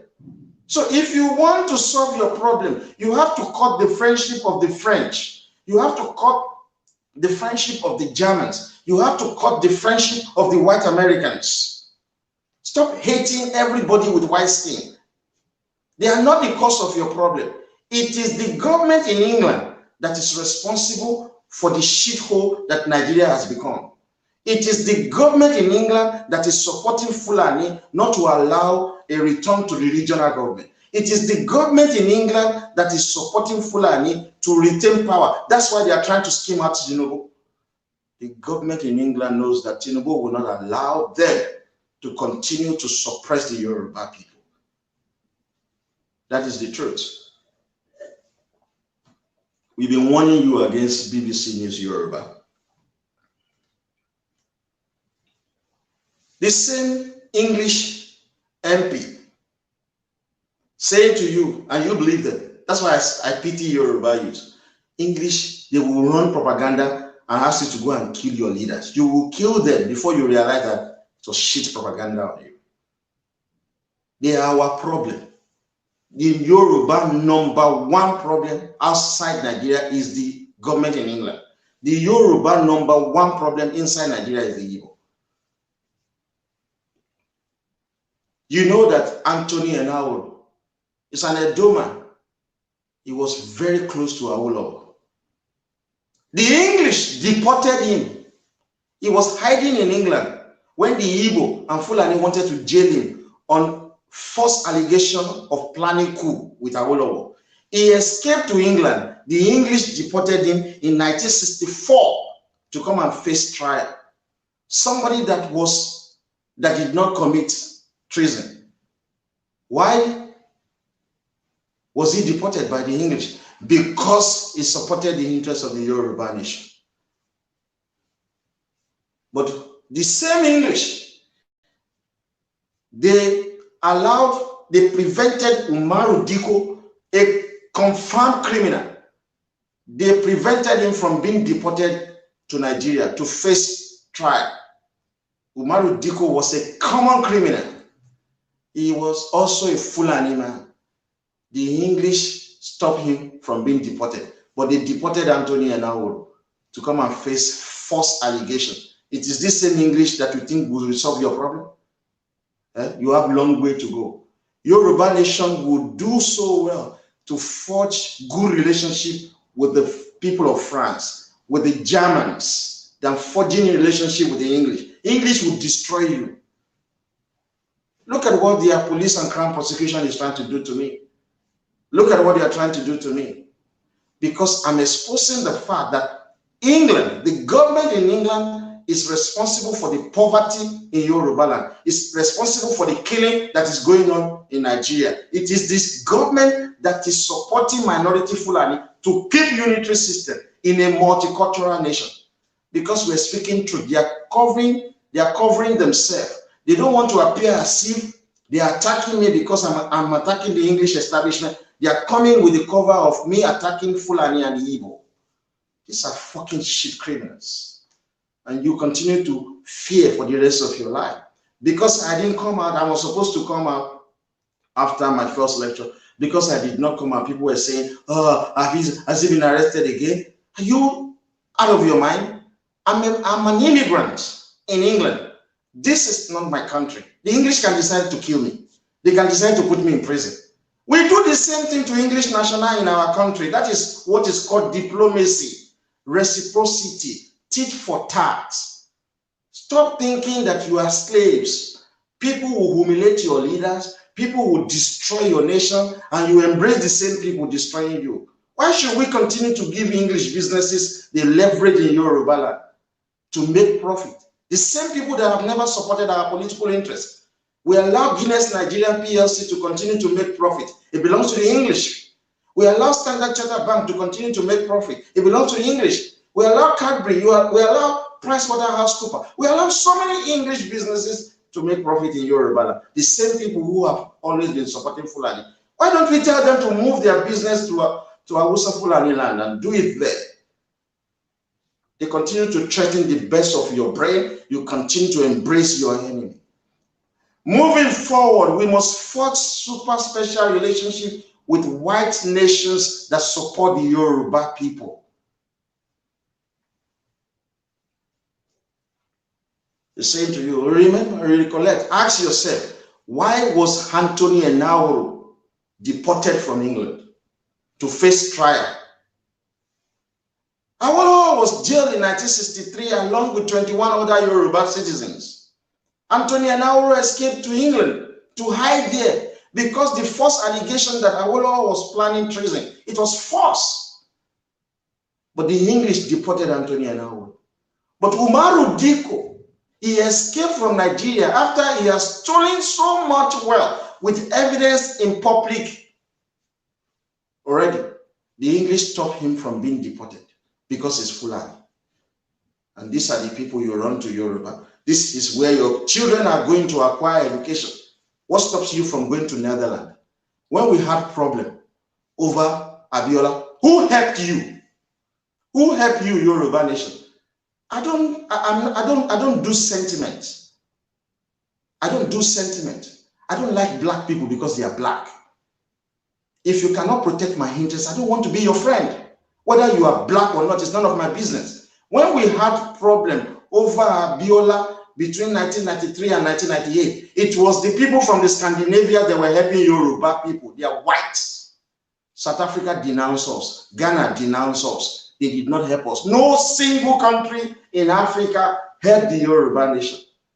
Why is it that our children are not going to Netherlands, Iceland, Finland to go and acquire their education there? Why must they come to England and acquire their stupid education? The same country that is supporting Fulani, that is against your own collective goods. Why? Is it not education that they are acquiring? What stopped Yoruba from going to Netherlands, from going to Finland, from going to other Scandinavian countries? People who love us, people who accepted us, people who help us in our time of needs. Why must we come to England? Why must we do business with English? This is why the APC Yoruba must think long and hard.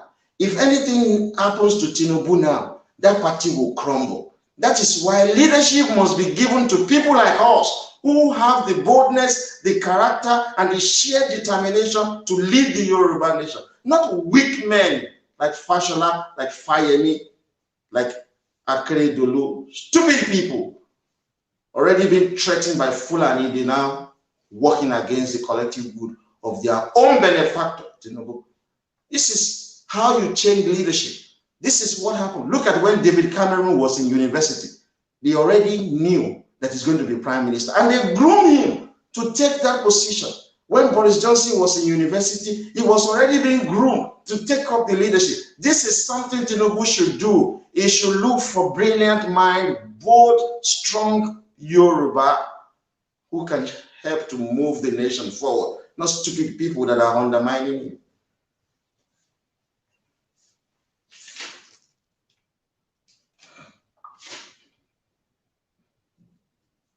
Every one of us is running away.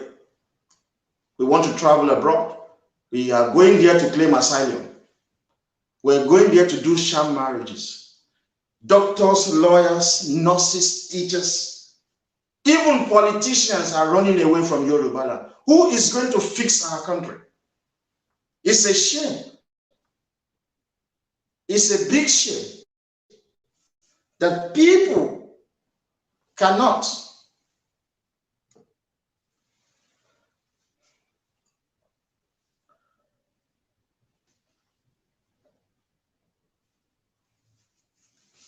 It's a shame that brilliant Yoruba cannot come home and make Yorubaland great.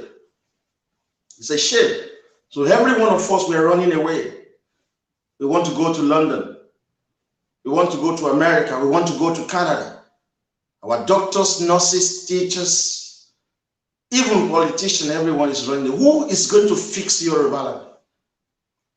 Many of our members who are living abroad, we want to come home. I, in particular, I would like to come home. It's just that I'm going to spend the rest of my life in prison. Because Fulani are there. If you put Tinubu there, a pure Yoruba blood, you will see me in Lagos soliciting for votes, asking people to vote for me to be the premier of Yoruba region if Tinubu returns us back to regional government. Projecting the interests of the Yoruba for everyone. So we have to think long and hard.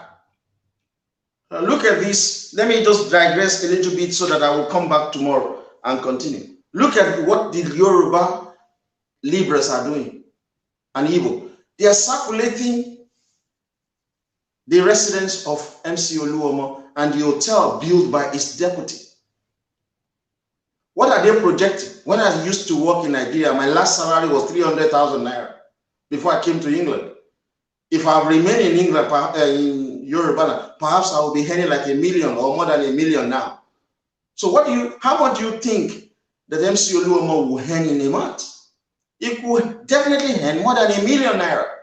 It's working. Somebody earning more than 1 million naira should be able to build the kind of property he has been able to build. He's been earning this money over the years. He saved up to build those properties. His deputy saved up to build the hotel. You see Yoruba Libra circulating their property on social media, being brainwashed. We told you that a Fulani man used to be the controller of custom in Lagos International Airport, the airport they call Muritala Mohammed. His take home is 5 million naira a day. 5 million. Go and watch that video again where I said if he decided to use 1 million to sleep with Yoruba women, he will sleep with more than 100 a day if he gives them 10,000 naira. He's taking home 5 million naira. A Fulani man in charge of the custom in Muritala Mohammed International Airport. When you Yoruba, you are washing toilet for English in London. When you Yoruba, you are driving Uber in America. When you Yoruba, you claim asylum across European countries. Fulani are controlling your wealth. We have 11 custom commands in Yorubaland. Apapa Custom Command, Tinker Highland Custom Command, Lagos International Airport Custom Command, they call it Muritala Mohammed. Kirikiri Lighter Tamia Custom Command, Lee Pump Custom Command, Lagos Industrial Custom Command, Seme Custom Command, Ogun Custom Command, Oyo Osun Custom Command, Ondo Ekiti Custom Command, and Kwara Kogi Custom Command. These were the 11 custom commands in Yorubaland. Every of this is being controlled by Fulani, idiot, and Igbo. There's a new one I just discovered earlier today. They call it Western Custom Command. I don't know whether they've changed the name because one used to be Tinker Highland 2 Custom Command. It's the same thing called Lipon now. So we have about 12 custom commands in Yorubaland. Our children can't work there. It is Hausa, Fulani, and Igbo working there. They are making stupendous wealth. Idiot. You are circulating MC Oluomo's properties on social media saying that he has stolen your wealth. How come about the Fulani who are stealing your wealth across Yorubaland? Atiku Abubakar became stupendously rich from the Yoruba Custom Command. Imagine if I'm there in charge of one of these custom commands. You think I will wait for the irresponsible police to be arresting me every now and then in England? I will live a very good life if I'm one of the manager in charge of the custom command. So you think if Tinubu is the president of Nigeria, he will allow Fulani to continue to control the Yoruba 12 custom command? You think that will be happening under Tinubu leadership? It will not.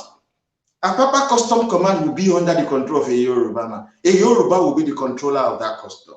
Tinker Highland Custom Command, if Tinubu is the president of Nigeria, that custom command will be controlled by a Yoruba man. All of these custom commands are in Yoruba land. They are not in Igbo land, they are not in Hausa Fulani land. They have their own custom command in their own Hausa Fulani space and Igbo land. They should allow their children to work there. Why should they control our custom command? 12. 12. Go there. We've done this research. No, it is Hausa, Fulani, and Igbo that are working there, yet I'm doing nothing in England. So many Yoruba are just wasting away.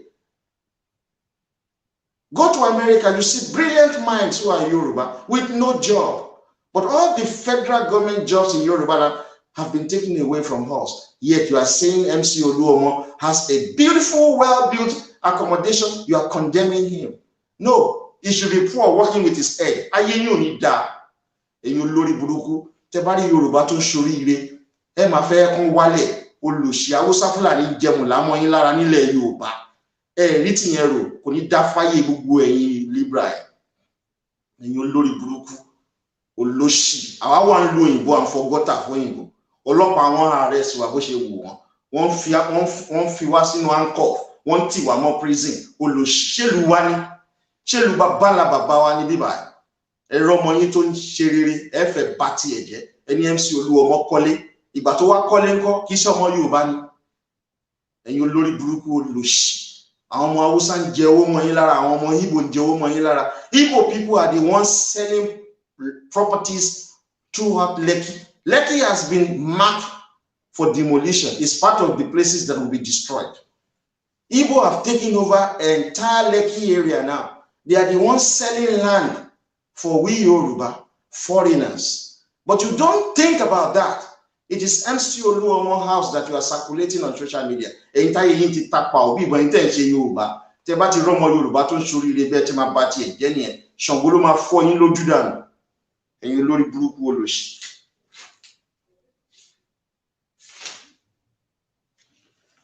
So let me end this because I said somebody is there. So let me end this with this. There is a new thing that has just happened at the 5th coronation ceremony of the Oni of Ife. And all of you don't know this. You don't know this. One, I want you to go and read the speech of the president of Yorubaland, the Alaafin of Oyo. He warned the Oni of Ife. And I will say, let me quote him. He said, I will advise that you put more emphasis on unity among Yoruba Obas rather than national traditional rulers across Nigeria. That is the first warning that the president of Yorubaland gave to the head of state of Yorubaland, the Oni of Ife, at the 5th coronation ceremony. Because Oni of Ife is projecting himself as the Oni of Nigeria. Initially, when he came, he projected himself as Oni of Onitsha. Now he's projecting himself as Oni of Nigeria, which is completely wrong. So Alaafin warned him that I will advise that you put more emphasis on unity among Yoruba Oba rather than the natural traditional ruler across Nigeria. It will have nothing to do as Oni of Ife. It has nothing to do with the Sultan or emirs in the north. It has nothing to do with the Obi in Igbo land. It's not his business. He's the head of state of Yoruba and he should concern himself with the Yoruba land. You know why Alaafin said that? He went on to say, he said, this is because the statute code for traditional rulers in Nigeria from the colonial days had been the preservation of the culture of particular area you represent. I hope Oni of Ife will hear that. Maybe because he does listen to our life. He likes us, but he doesn't want to associate with us publicly. That is why I disagree with him. I expected him to have reached out to me, but he said he doesn't want to associate with me publicly. I don't know why. Maybe until his palace has been overrun by Yoruba youth who are hungry, that is projecting himself as pro-Nigeria. He does not project himself as pro-Yoruba. So by the time we started saying nasty things about him, attacking him, maybe he's going to think again, but it might be too late. So the Alaafin was saying to him that even in the days of the colonial days, that the preservation of culture of a particular area you represent is your priority. So he should stop defending Nigeria. He is not the Oni of Nigeria. He is the Oni of Ife, the source of the Yoruba nation. Alaafin warned him, you should think more about Yoruba land. It was wrong of him distributing fumigation all over Nigeria. The entire fumigation is shared during the 8 days of the coronavirus. It's not even enough for Osun State. But he was doing Shekarimi throughout Nigeria. So Alaafin had to cut the law, saying that his focus should be the areas upon which is the Oni over. Alaafin went further and said, there is nothing natural about traditional rulership in Nigeria. There is nothing national about traditional rulership in Nigeria. That is, I want you guys to go and read the Alaafin speech. Because the Oni of Ife is projecting himself as the Nigerian Oba. Nobody recognizes him beyond Yorubaland. He should stop appearing to be pro-Nigeria. He should be more pro-Yoruba. There is nothing national about traditional rulership in Nigeria. Oni is warning him, you better focus on Yoruba. I think if Oni of Ife will not listen to this thing, the young people are hungry with him. He's just 48 years old. It's our generation. But he's acting in a way that is upsetting the Yoruba youth.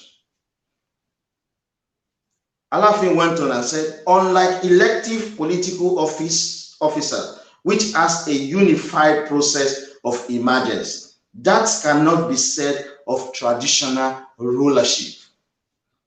See, Then Alaafin gave an hint that Tinubu is about to be made the Yoruba leaders towards 2023. This is what Alaafin said.